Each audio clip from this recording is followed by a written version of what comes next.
اب تھوڑی سی تفصیلی بات بقرہ کے بارے میں. بقرہ کی ابتدا ہوتی ہے ہدی للمتقین، ہے نا. یہاں ہدی للناس نہیں کہا، ہدی للمتقین کا ہے. کسی کے ذہن میں کیا خیال آ سکتا ہے؟ اگر متقین کے لیے ہے تو میں کیسے ان میں سے بنوں؟ یہ تو بہت مشکل سٹینڈرڈ نہیں لگا دیا. تو میرے پاس ہدایت کیسے آئے گی؟ یہ تو میرے بس کی بات نہیں ہے. آخر میں سمجھا دیا لا یکلف اللہ نفسا الا وسعها. کسی پر کوئی بوجھ نہیں ڈالا جو نہ اٹھا سکتا ہو، سب کے لیے ممکن ہے. پھر کہا تھا ایمان پر، غیب پر ایمان لاتے ہیں.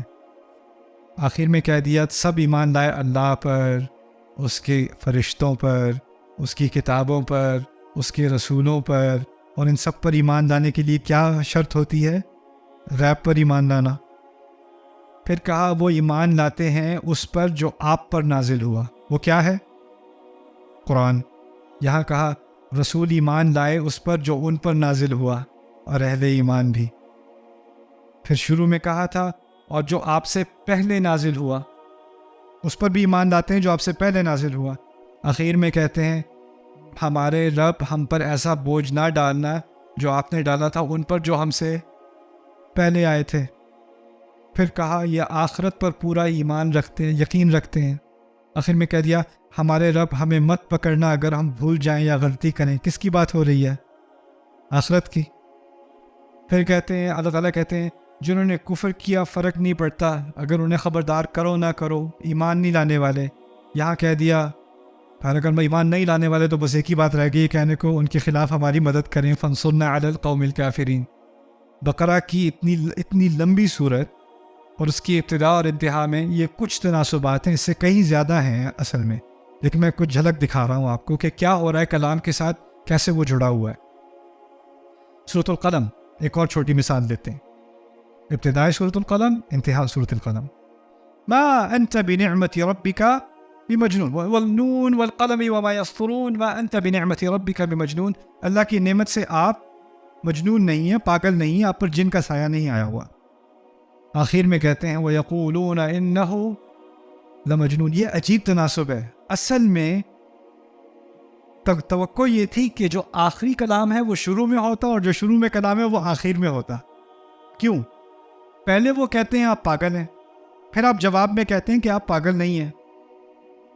لیکن پہلے کیا کہا ہے؟ آپ پاگل نہیں ہیں.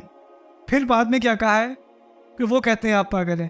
یعنی تسلی پہلے اور تکلیف دینے والی بات بعد میں. یہ اللہ کی اپنے رسول سے محبت کی طرف اشارہ ہے کہ ان کے لیے علیہ الصلوۃ والسلام پہلے شروع میں آیت کی صورت کے شروع میں انہیں تسلی دے دی آپ اللہ کی نعمت سے بالکل پاگل نہیں ہیں، اس کی تو فکر ہی نہ کریں.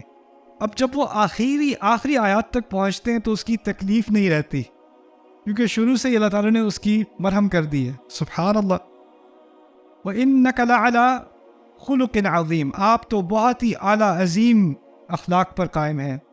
وَمَا هُوَ إِلَّا ذِكْرٌ لِلْعَالَمِينَ. دو چیزیں ہیں جو بہت اعلیٰ ہیں، ایک میرے نبی کا اخلاق اور دوسری طرف ان کا پیغام.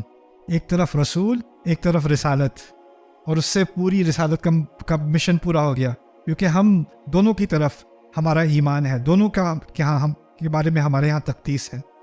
فَسَتُبْصِرُ وَيُبْصِرُونَ. آپ بھی دیکھیں وہ بھی دیکھیں گے، آپ بھی دیکھیں، نظر کی بات ہے نا، بصر. آخر میں کہتے ہیں وَيَكَادُ الَّذِينَ كَفَرُوا لَيُزْلِقُونَكَ بِأَبْصَارِهِمْ لَمَّا سَمِعُوا الذِّكْرَ. وہ تو آپ کو اپنی نظروں سے تقریباً پھسلانے ہی لگے. آپ کا دیکھنے اور ان کے دیکھنے کی تمیز دکھا دی. سبحان اللہ. آل عمران کے بارے میں تھوڑی سی باتیں سیکھ لیتے ہیں.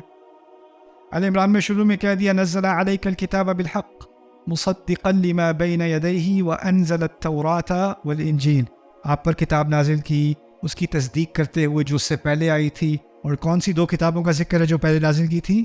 تورات اور انجیل. اچھا، یہاں کہا اہل کتاب میں سے کوئی بھی نہیں ہے جو سوائے اس کے کہ وہ اس پر ایمان لے آئیں گے اور اس پر جو آپ پر نازل ہوا اور جو ان پر نازل ہوا. انہی کتابوں کی طرف اشارہ دوبارہ بالکل آخر میں.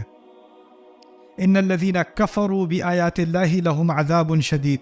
جنہوں نے اللہ تعالیٰ کی آیات پر کفر کیا ان کے لیے شدید عذاب ہے. متاع قلیل ثم مأواہم جہنم وبئس المہاد. تھوڑی سی دیر کی بات ہے، اس کے بعد جہنم ہے اور کتنی ہی بری جگہ ہے وہ، جو دھمکی شروع میں وہی دھمکی آخر میں۔ پھر الراسخون فی العلم یقولون آمنا به کل من عند ربنا وما یذکر الا اولو الالباب، جو اہل علم میں رسوخ رکھتے ہیں، گہرائی رکھتے ہیں، وہ کہتے ہیں ہم سب پر ایمان لے آئے، یہ سب کچھ ہمارے رب کی طرف سے ہے، اور اس بات کو کوئی بھی یاد نہیں رکھ سکتا سوائے، ان کا لقب ہے لوگوں کا اولو الالباب، یعنی اصل عقل والے لوگ، اصل عقل والے لوگ اولو الالباب۔ اس میں کوئی تفصیلی بحث کبھی میں بتاؤں گا آپ کو۔ یہاں دیکھنا، ان فی خلق السماوات والارض واختلاف اللیل والنہار لآیات لأولی الالباب، وہی اولو الالباب جن کا ذکر شروع میں سورت کے، انہی کا دوبارہ تذکرہ بالکل اختتام پر سورت کے۔ کہتے ہیں ربنا لا تزغ قلوبنا بعد اذ ہدیتنا وہب لنا من لدنک رحمہ انک انت الوہاب، ہمارے دلوں کو ٹیڑھ نہ ہونے دینا اس کے بعد کہ آپ نے ان کو ہدایت دے دی، اور ہمیں تحفہ دیجیے اپنی طرف سے، اپنی رحمت کا، ایک رحمت کا، آپ تو بار بار تحفہ دینے والے ہیں، انک انت الوہاب۔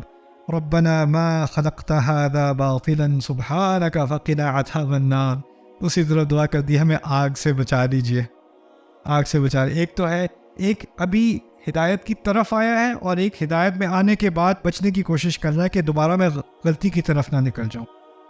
ربنا انک جامع الناس لیوم لا ریب فیہ ان اللہ، کیا لکھا ہے؟ ان اللہ لا یخلف المیعاد، بے شک اللہ وعدہ خلافی نہیں کرتا، وعدے کے خلاف نہیں جاتا۔